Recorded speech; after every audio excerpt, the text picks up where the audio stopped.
I don't really need this. Well, actually, first, there's a little bit of setup right here that I'm going to want to do.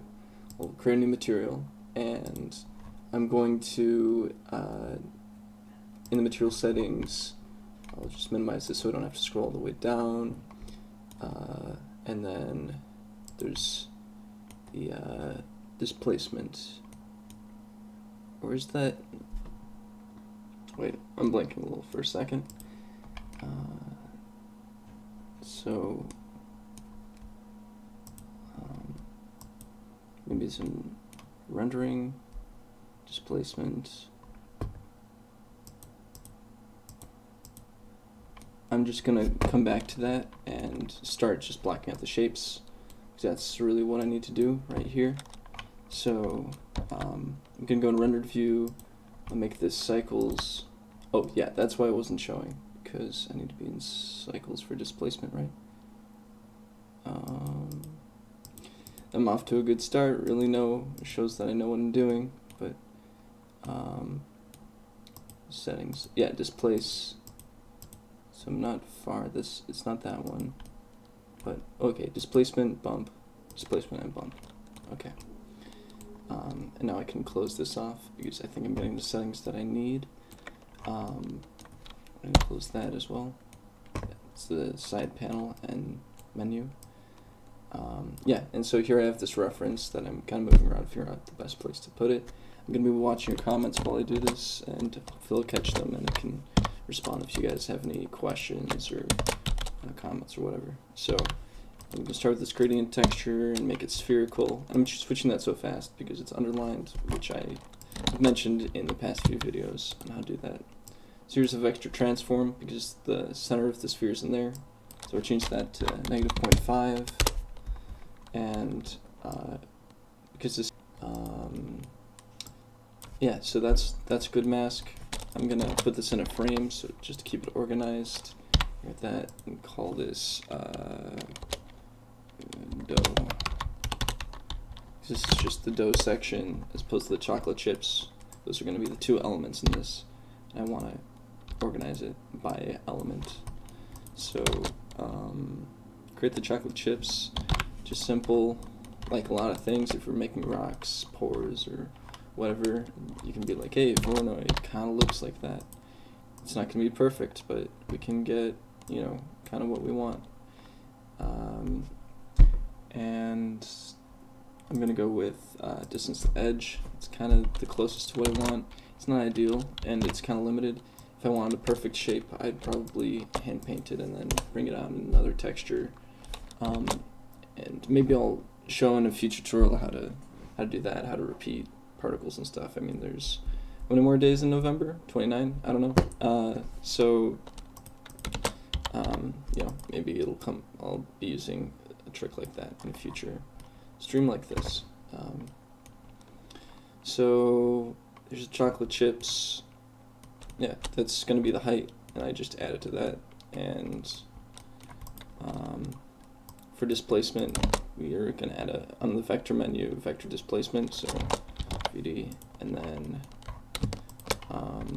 so plug that in displacement, and this in the surface. But yeah, right now the surface takes too long to render, so I'm probably not going to focus on that right now. So we have a flat plane that's way below the center. So what we need to do is plug in the height of this gradient texture. And let's see, why isn't that doing anything?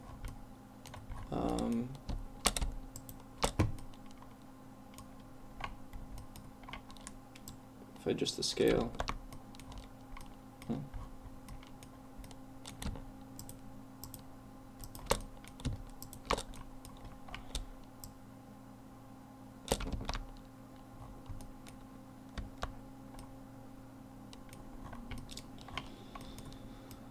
Oop, let's see.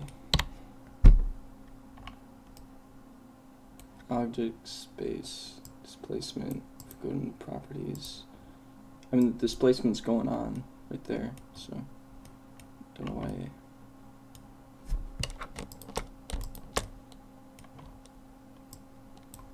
Displacement should be working. Object,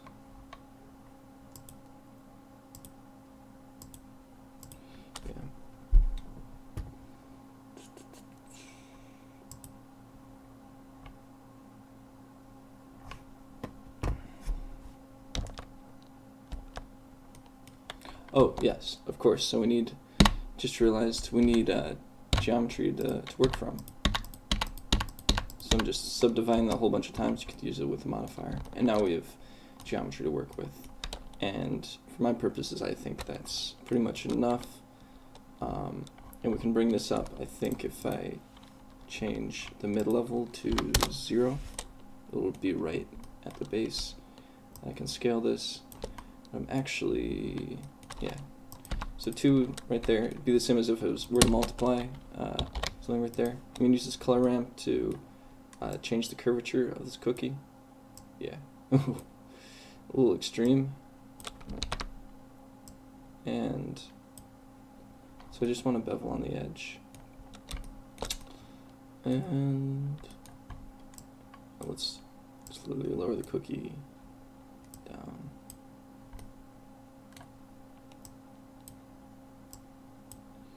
And another point here to sharpen that. Yeah, unfortunately, we can't really get in there. If anybody knows how to do that, I'd love to hear about it.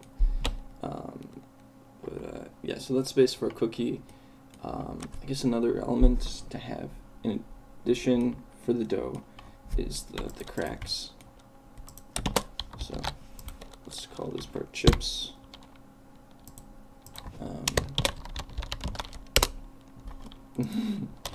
Chips. And just put that all in there. And that again is going to be using this Verneuil LP to separate from the frame. So if I have this here, you know, that's already looking like cracks. We're not going to want it to be the same seed if it's the same scale. I probably won't make it the same scale, but so should I make a UV?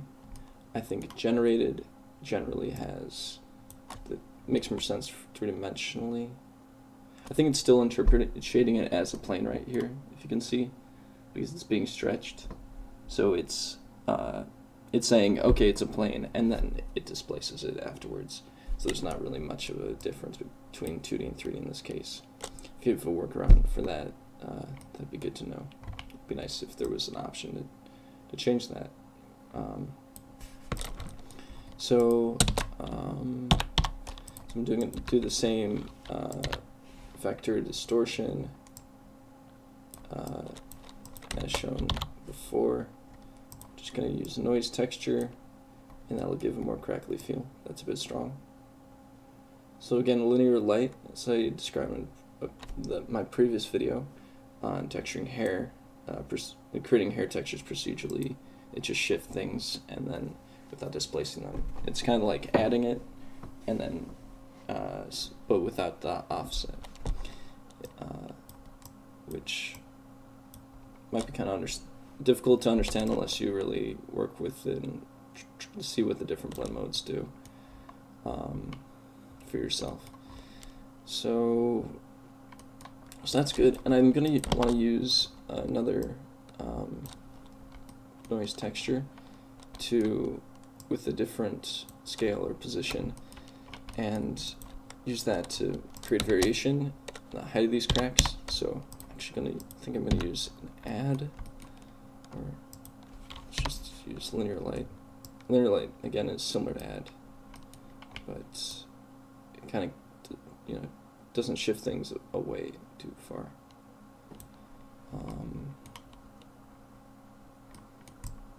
Okay. So let's look at this, and then we look at this. So I'm going to smooth this out. Let's try ease, and then increase this value.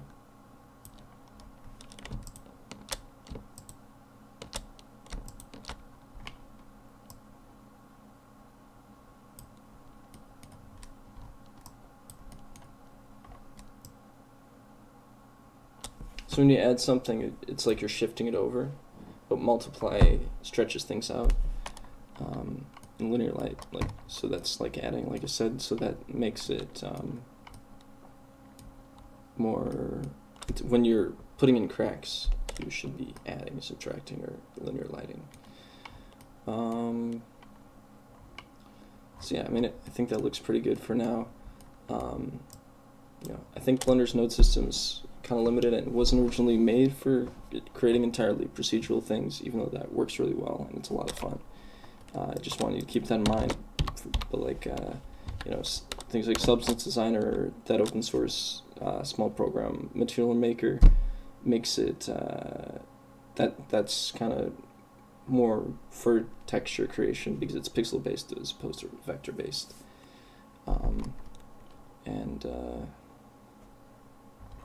Yeah, so, and that's stuff that's important to keep in mind when you're doing all this. Is like, this is kind of like, it's a challenge, not a, I think if you want to make the best art you can, it's not the best. Okay, so here we have this for the displacement, and then I'm gonna linear light that and put that in there.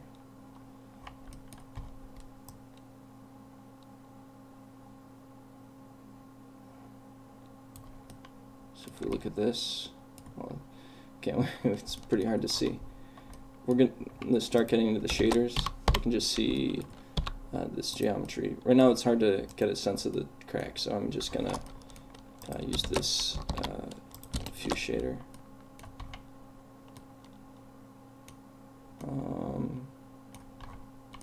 So those are supposed to be cracks, but they're looking more like chips.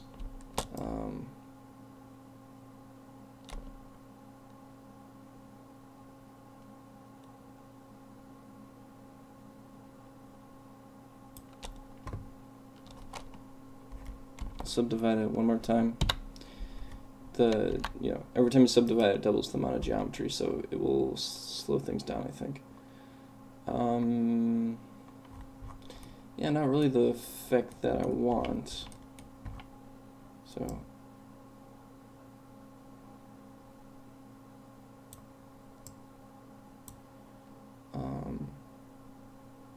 hey DSO Dragus, thanks for the message. Hi. Let's see.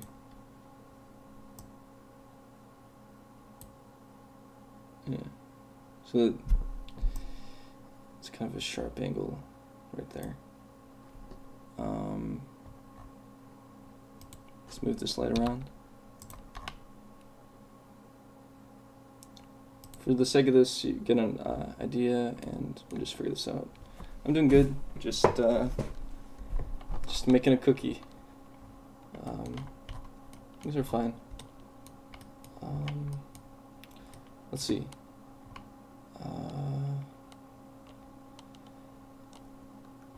Yeah, so that's going to be the base of the cookie shape, and then the chocolate chips is also going to be part of the displacement. I'm going to put this in a frame, and what's this, the cracks? Yeah. This is the one where the name actually shows up, not the first one. It's a common mistake because it's like, why is their name and a label? Aren't those kind of the same thing, you know?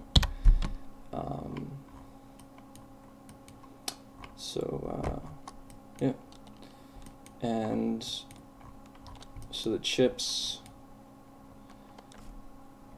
I'm going to do same thing, except this time I'm going to add because it's just going to go straight up with these. So this is black, so that should, let's see how that looks. Just turn that all the way up. So that's good range to work with. So I think this is too much chocolate, so let's turn that down.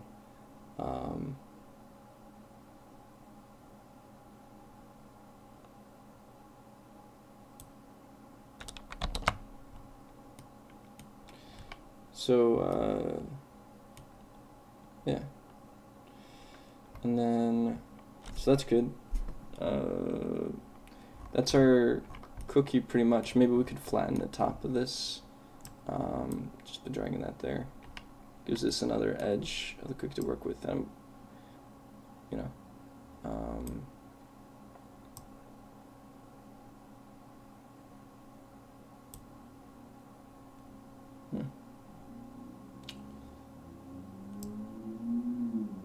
The thing is, like, I think the Voronoi isn't all at the same height, so we can change that with 2D, I think.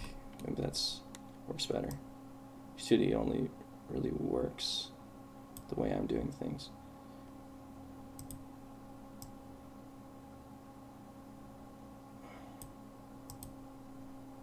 If I turn this down,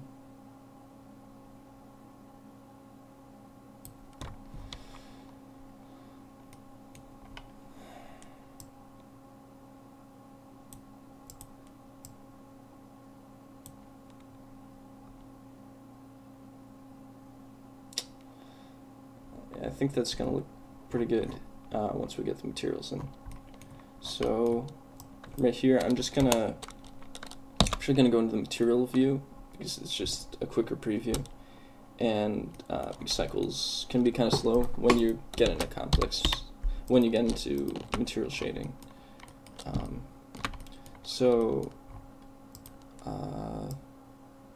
Comparatively, yeah. Oh, thanks, Kenzie. Nodevember, woo. Yeah, I think if we look at this, there's kind of like a burning on the edge, and then it's kind of light. So I think I'm going to use the height information here without the chocolate chips, and put that in there.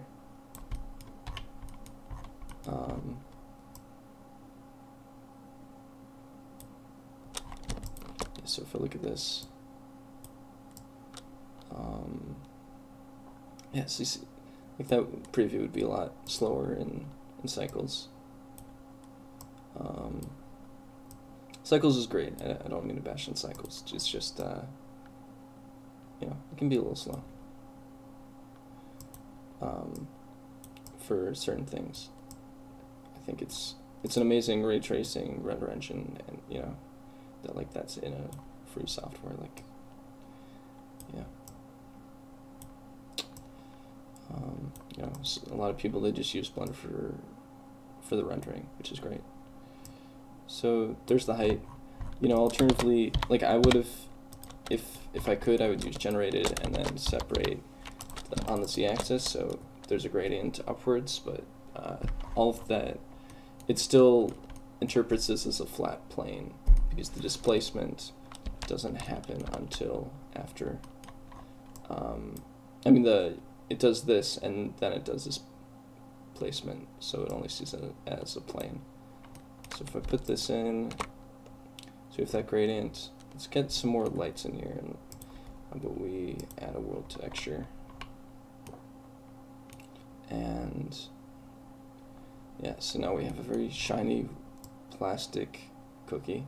So we're going to have to add some bump, maybe some subsurface scattering, and yeah, I think I'd like to add more darkness in the cracks, so maybe I can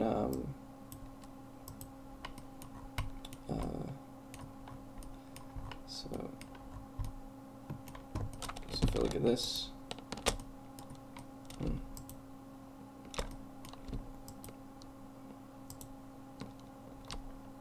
interesting.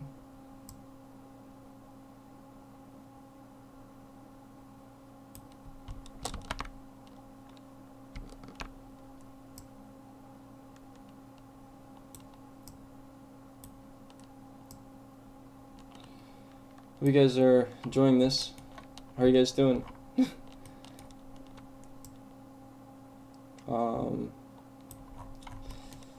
Yeah, so I'm going to put this down there, multiply. I think I'll make this multiplier. Turn that down. You're a noob when it comes to nodes. Yeah, I mean, I remember when I was just starting out, and I followed a bunch of tutorials blindly, just copying word for word what people were doing, not really understanding anything I was doing, and it kind of slowly clicked together. But hopefully this is helpful. Like, I'm trying to break things down. So yeah, let me know if this is, if you find this helpful or inspiring for getting started. You can break down and just copy step by step what I'm doing, and I think you'll eventually understand it. Yeah, so just kind of want to create that ambient occlusion, but it's not black. I don't want to lose that color, so I'm going to use this. Yeah, I think nodes are pretty flashy. Like, just focus on making good images. It doesn't matter how you do that. Just don't waste time on programs that don't work for you. You want the program to work for you, not you work for the program, right? So, yeah. So you can do it. Anybody can do it. It's just like, think of each node as a step, right? And if you know a few steps, and you can know how to use those steps over and over again, you could do this pretty easily. And if you can do this, then you could do programming. You just need, every variable or function is a word. So it kind of works. Yeah, so this isn't quite the result that I want here.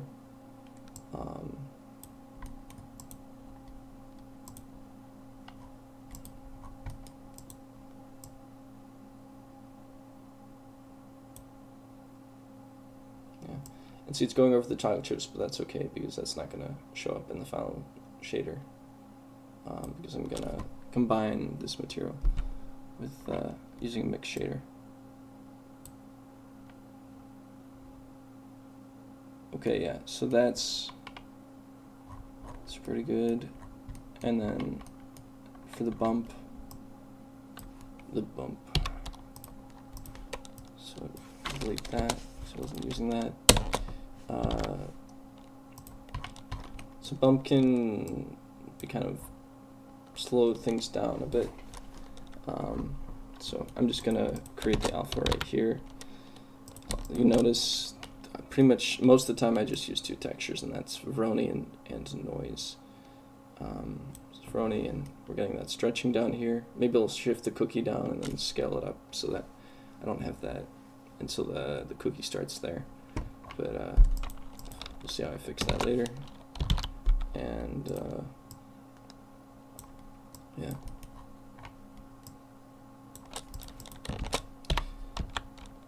So Dragus, I mean, you say you're new bit nodes. I'm curious, like what you want to do and like what you like.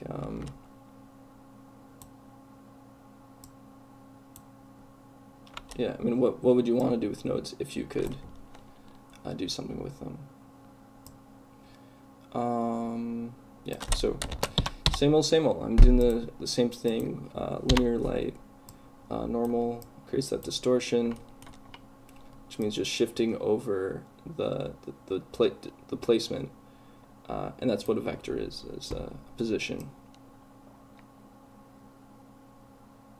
So I want this distortion to be small. But yeah, it's kind of interesting. Like Voronoi and in noise textures, they're both two types of random, whereas noise, this type of noise, I think it's based on Perlian noise. They're mathematical concepts of randomness. But one is like, Voronoi is like random points and then interpolating them together, and Normap is kind of like that, except it's more smoothed out and more of a flow field type thing. And then use the height, the white parts are the highest and then the dark parts are the lowest. You'd like to learn things like explosions, sky, and thunder. Yeah, if you want, I think Blender just came out with like the open VDB. You might want to look that up, or Mantaflow. I haven't played with that much, but that's kind of like industry standard special effects. That stuff isn't with nodes. Eventually, there's a whole particle nodes project where you can do VFX with nodes, just like you would do with a program like Houdini, which costs money. And yeah, people have made like pretty cool effects just with shaders, but I think for the results, like you're better off using particles for that. With OpenVDB, you can even download VDB files. So like, if somebody else made like clouds in another program, even with the VDB file, you can like just load in clouds and effects and stuff, and that's pretty cool. Yeah. But yeah, I'd love to do a series just breaking down how you can get different effects just with shaders. Because like shaders is everything, you know. Let's see. I think yeah.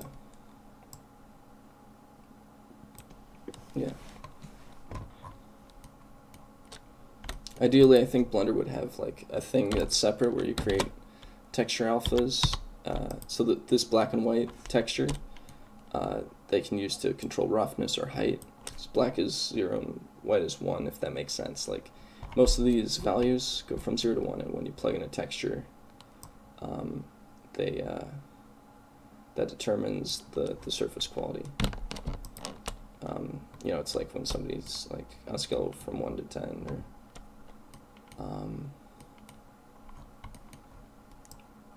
yeah, so Dragus, I hope you find that is that helpful? Have you looked into like the effects side of Blender? Another thing Blender has is a compositing editor, just like in After Effects, and another great free compositor is DaVinci Resolve, which isn't open source like Blender, so which means like it might not stay free forever because the type of license, but it's pretty cool. And right here is common mistake. This is black and white, but I plugged it in where a normal map should go, so that should always be in the height. Let's make sure white should be up and black should be down. Yep. And then because I want kind of a slightly bumpy texture there. And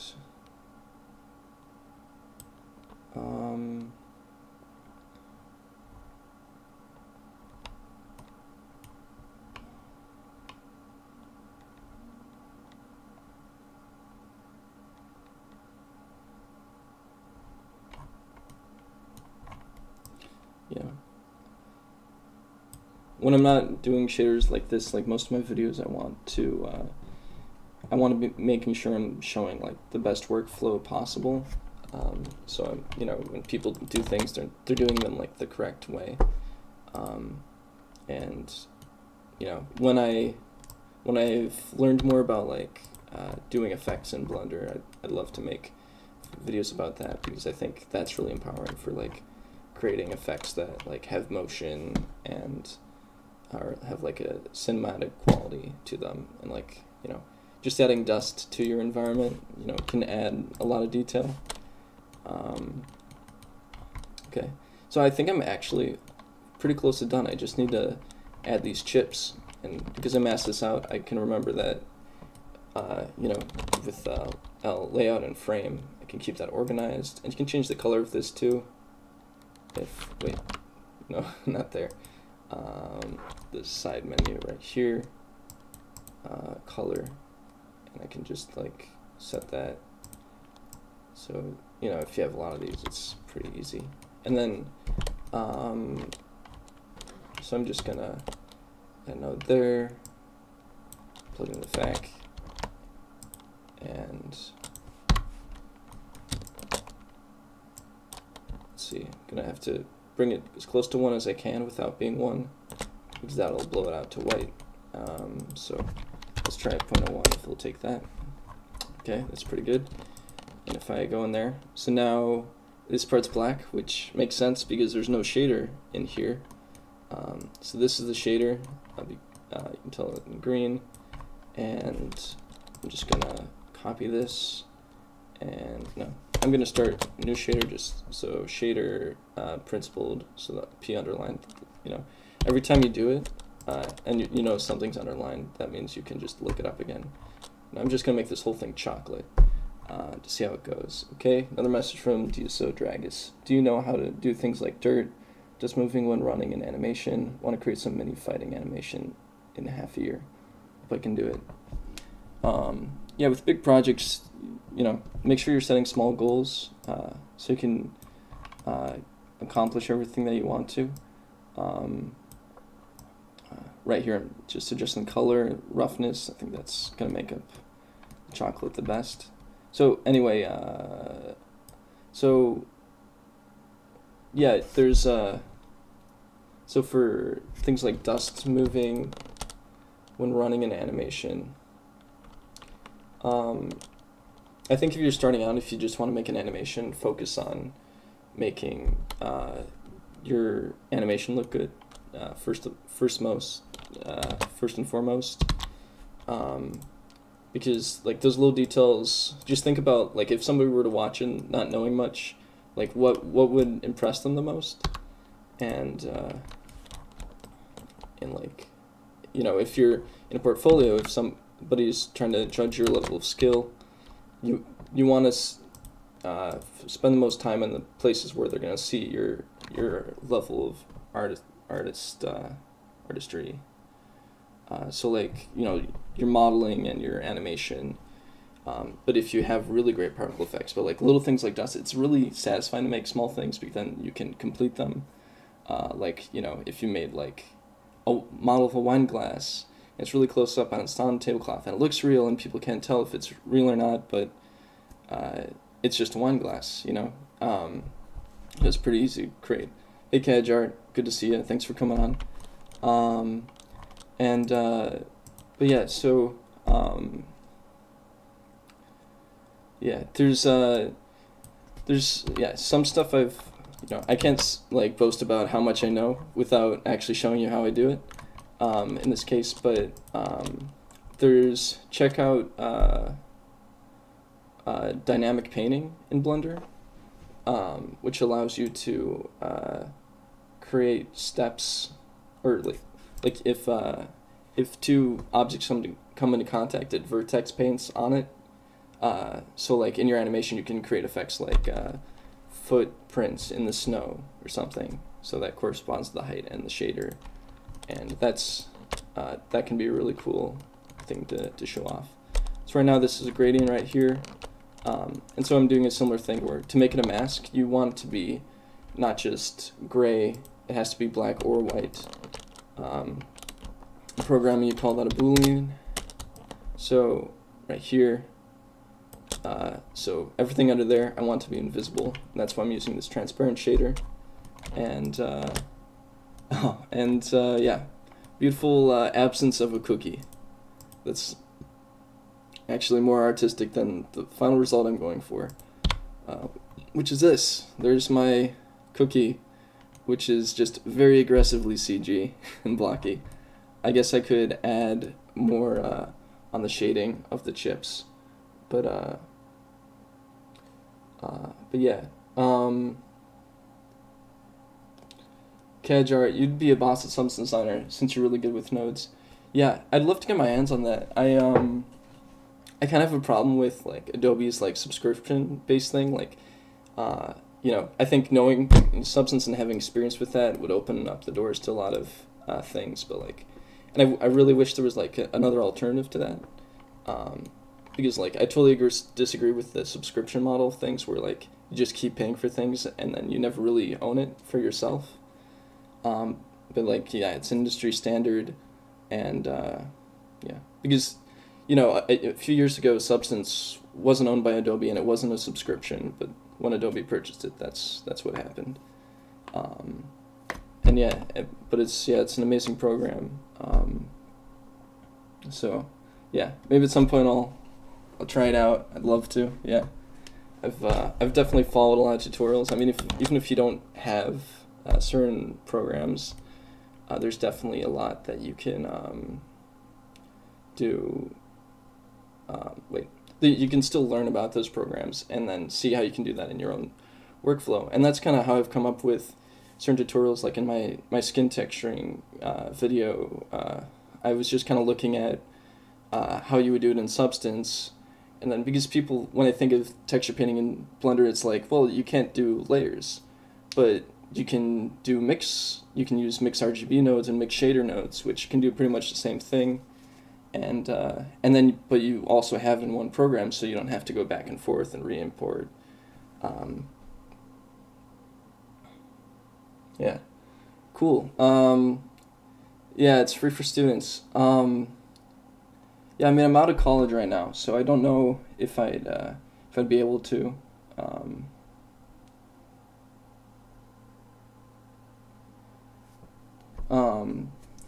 Yeah, Discord. Yeah, I'll check into that. That's a good idea.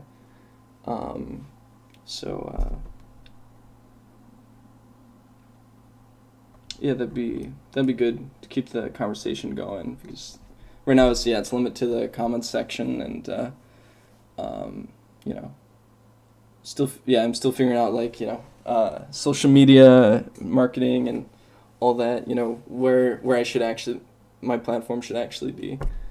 But yeah, that's cool. So on the chocolate, like, you could add that roughness there.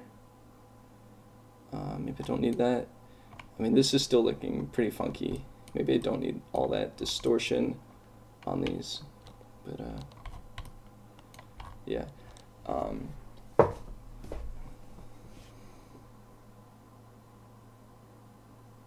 Oh yeah, yeah. He still considers himself a student. That's funny. Well, yeah. Off camera, we should talk about that. Because yeah, it's nice to have. Yeah. So I can start tweaking this a bit.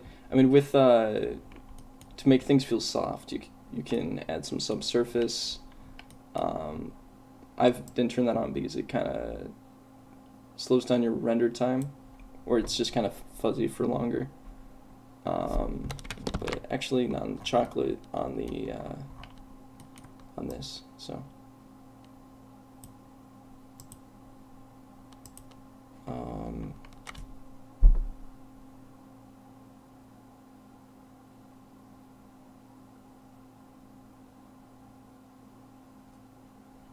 yes, and it's looking kind of reddish, and that's actually because of the subsurface radius. It's weird that radius would do that, but yeah, basically RGB, same as XYZ. So for some reason, like, this is blue, but it's because RGB blue is the greatest right there. Yeah, and that's why subsurface is kind of confusing for people. I think I want more of a yellowish, so that's going to be the G green with a little bit of the red, so like 0.2, and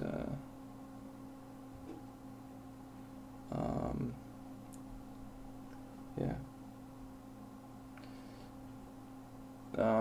Yeah, it's looking messy, so I think I'm just gonna leave that as is, but maybe I'll just stay on a little longer in case you guys have anything else to say. Could try. Here's another experiment. If I just okay, I'm gonna copy this and then make this a new shader.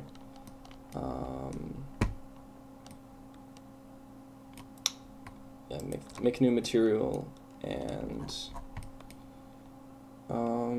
yeah, so I'm gonna delete all this in this new material, and because this is a plane, it's already UV'd, so I can just go ahead and make an image texture and just start painting stuff, and like, it's gonna be a lot more artistic. So if I So I'm adding this image texture, defaults 1024. Just gonna call it base. Okay. So in here, here's the base. Turn on texture paint. So right here, I'm just gonna change my fall off to something spherical, and then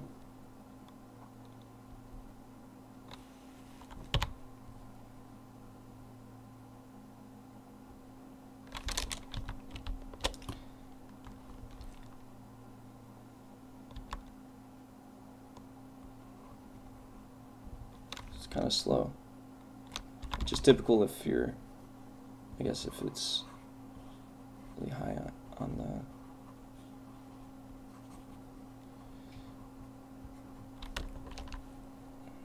so let's change that to smooth. So right now I'm just painting out a height map. So you could pretty much just do this to make a procedural cookie.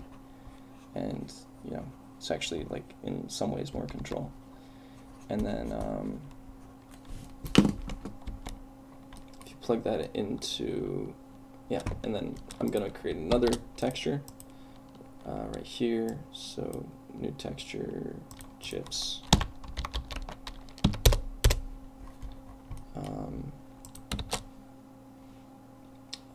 Vector displace. Wait.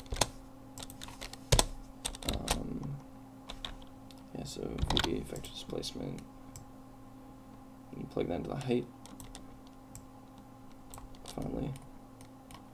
Fastest way to learn Blender. I'm probably going to do a video on it, so it's searchable, but learn the hotkeys, and you know, start out with the menus and look at these, and then like, okay, these, if there's a letter next to it, it's probably important because people use it a lot.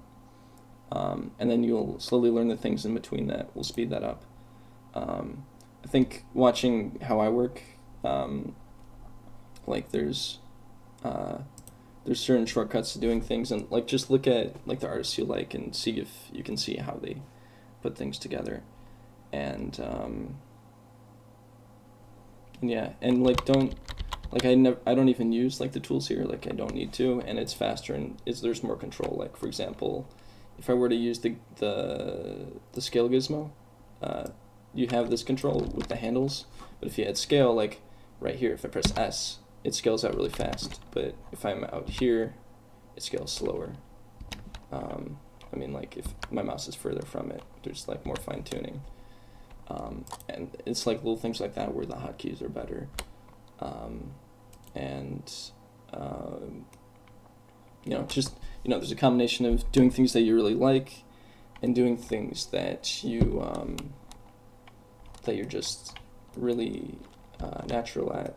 So, yeah, so here's my cookie. And let's change that center to 0. And then I can just paint right on it.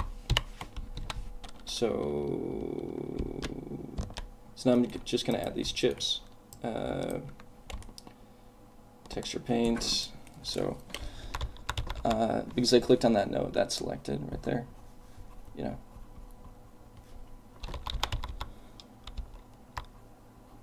I think it's easy to get, when you're learning stuff, like it's easy to get stuck into just following simple tutorials that don't actually help you, or you don't even know like what you want to do with the program. And like you as an artist has to come first. Like you want to know what you're saying with it before you know what you're learning, because then you can prioritize what you're going to say. Like, you know,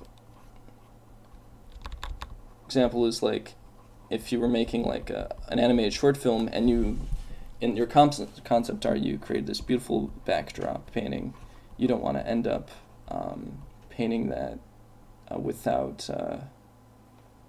if you're just going to model it, like, because the matte painting might end up looking better anyways. So so yeah, just prioritize what you're going to do, and like don't redo things unless you have to. I mean, you can revisit old projects and stuff just to see how you've progressed. But yeah. So right here I'm gonna add this because these are gonna sit right on top of it, and so so that's not giving us what I want. Wait, so okay, it actually is. So there, and then we can mask out these. So again, with like the greater than or less than. So right here I have this mask, and I'm gonna plug that into the second mix, and then the actually the first, and then this transparent will be the outer rim of this one. So oh, and I'm enabling the Node Wrangler add-on right here, so that's how I'm doing Control-Shift-Click to view these nodes quickly and draw a line into this viewer output.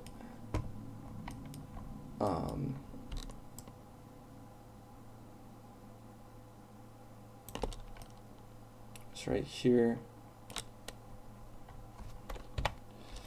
just I want, yeah, so right, so this is going to be as close to the base as possible without turning it white. So not 0, but very close to 0. So right there, it's actually drawing it out. So let's change that to, let's remove a 0.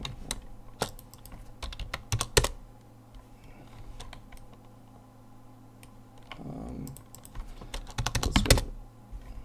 Yeah, well, I guess that's fine. I'm just going to show you like how this is put together. And yeah, so then this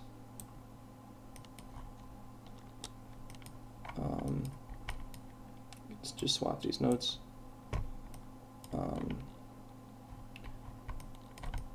So here's the difference between these.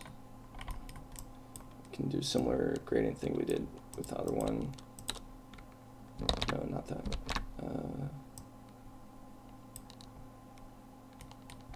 Right. So just to color that, just like this one, can we copy and paste this? Let's try it. Yeah.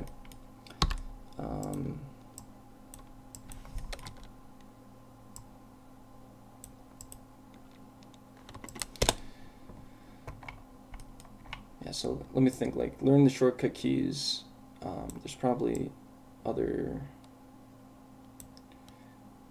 yeah, just look at the viewport, like how it's laid out, navigation in here.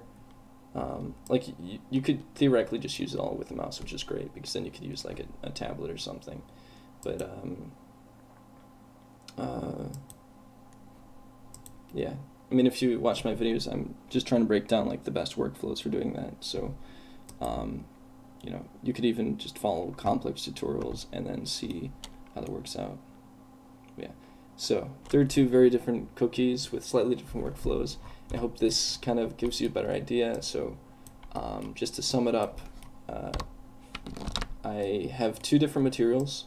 These are using the principled shaders, and then I have these mix shaders that you determine the color of that with these greater than nodes, because there's no gray area between a material. There's not like a fade.